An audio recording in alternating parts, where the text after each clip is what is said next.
Special Agent Stover finished his testimony today. All 6 defendants cross-examined. We updated about that a little earlier. The Bundys effectively went back on trial. Special Agent from Utah was called to the stand, and effectively the government is now, quote-unquote, rebuilding or continuing to build the elements of the conspiracy that all these men are charged with. Despite repeated objections for relevance, the court is allowing the government to continue to bring up things all the way back from the 90s that happened all the way up.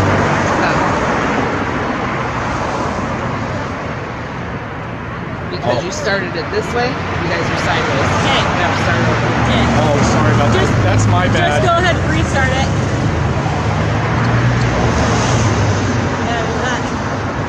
Okay, so you guys can post that one. Yeah. So we'll just start right back I from bust there. down and bought it. I've been wanting a Nikon for like 30 years, and this thing's Nikon on steroids. It's got 83 times magnification. It's a telescope. That's awesome. All right. Okay. I'm afraid Sorry, we had some technical difficulties All right, take there. number 2. No. We posted the first Actually, one sideways, it's so already I done. guess All right, they should be afraid of me. Okay, I've been so waiting the next when they had the witness people was with the- Special Agent Michael Johnson. As he said, he was from Utah. He as well started as a Hold on. It Uniform. wasn't live. Now it's gonna go. Technical difficulties all clear. all right, we had some technical difficulties, but we're gonna go again. So the next witness was Special Agent Michael Johnson.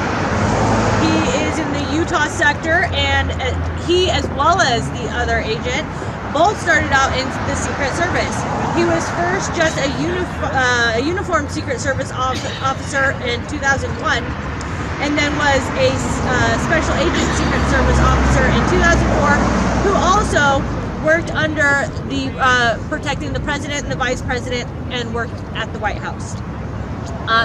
Comes to question why we have so many high-up Secret Service agents going into positions in the BLM. Now, he did say that it was his lifetime goal to work for the BLM. I don't believe it. Who in their right mind goes from an important job like working for the president to coming to the BLM to work? It doesn't make any sense to me unless there's something we don't know about it. Rand Stroper, who is the other agent that finished testifying today, and Dan Love are his supervisors. He was tasked with contacting the Bundy family by Dan Love to assess a threat. They played a phone conversation between him and Ryan Bundy and talked about him going around and trying to find the Bundys. They kept bringing up they will do whatever it takes. Then it comes to, Dan Love comes to this agent, what was his name again? Michael Johnson. Mike Johnson. And asks him to pick 4 agents in his group to go undercover and start spying on the Bundys to assess their threat level. So they said 2 teams of 2 went to Bundy rallies, and it sounds like the second rally was on the 11th.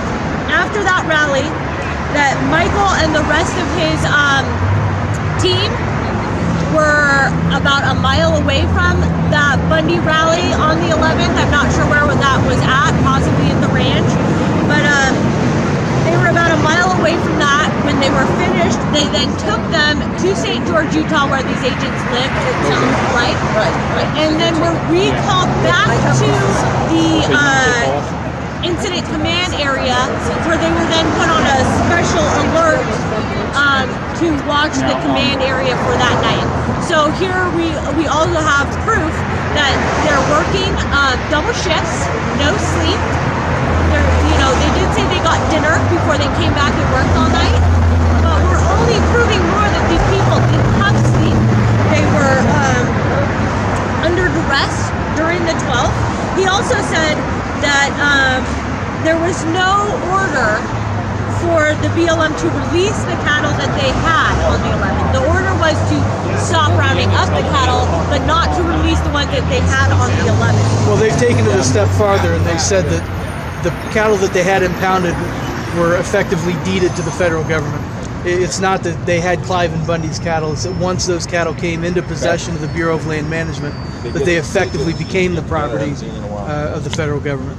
That's the point that they're making. Once they impounded the cattle became the property of the government.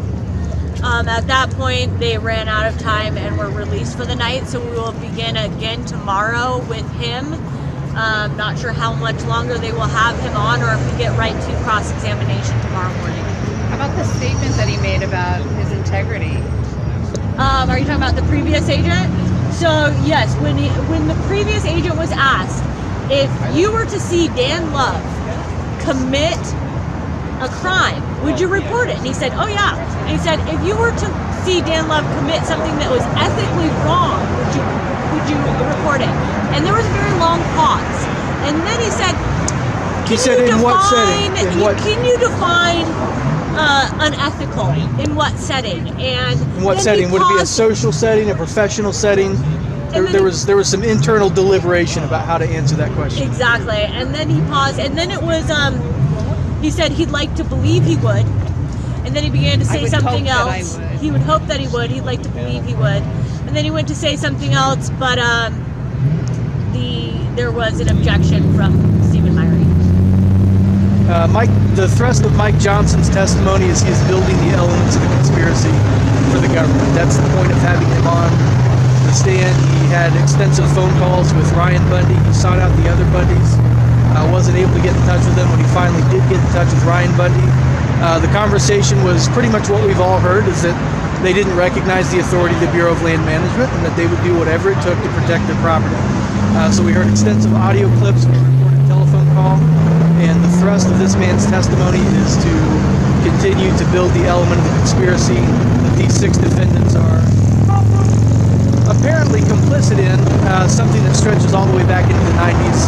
These 6 men, the government is trying to contend that they're complicit in that conspiracy. So there's one more thing I wanted to bring up. So we had a lady that was kicked out today. She was writing and shaking her head while she was writing, and they kicked her out for shaking her head. Towards the end of the day, I witnessed a U.S. Marshal make a movement like this to the back, and he was sitting behind our defendants and their lawyers. I did go outside and ask if everything was recorded in the room, but I don't know that I will actually go and report it to the marshals for fear that they would then turn that around and take it out on our guys. But it's ridiculous that they are allowed to do whatever they want in there, and we can't write and shake our head or we'll get kicked out of the courtroom.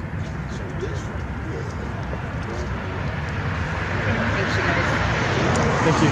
So has anybody got any more questions or anything, or is that it? I